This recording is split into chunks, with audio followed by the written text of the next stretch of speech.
تو حضرت جبریل کا آنا جانا چل رہا تھا، تو کتنا خیال دے کیا رسول اللہ کا بیوی کو بھیجا تو ایک دن کہا یا رسول اللہ اگر وہ فرشتہ اب کی بار آپ کے پاس آئے تو مجھے آواز دینا، یہ آخری بات ہے، اب کی بار آپ کے پاس آئے تو آواز دینا۔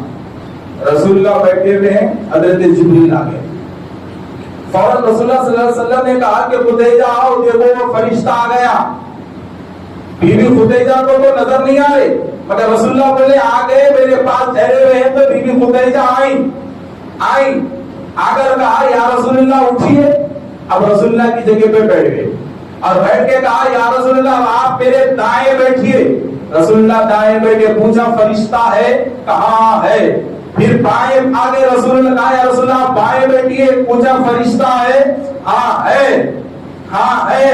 پھر ام المومنین بیوی خدیجہ نے اپنے سر سے دوپٹہ ہٹایا، پوچھا رسول اللہ کیا اب ہے؟ تو کہا خدیجہ تمہارے سر سے دوپٹہ ہٹتے ہی جبریل چلے گئے، تمہارے سر سے دوپٹہ ہٹتے ہی جبریل چلے گئے۔ تو بیوی خدیجہ نے کہا یا رسول اللہ بس میں یہی دیکھنا چاہ رہی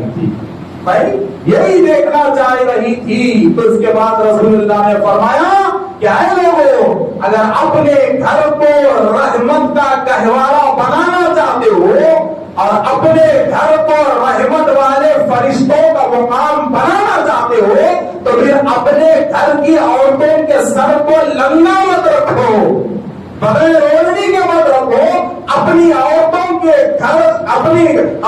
کے سروں کو پردے میں رکھو، کپڑے سے ڈھکا ہوا رکھو، اس لیے کہ اگر عورت کے سر سے اگر پردہ ڈھل گیا، عورت کے سر سے اگر پردہ نکل گیا تو پھر اس گھر سے اللہ تعالیٰ اپنی رحمت کو کھینچ لیتا ہے۔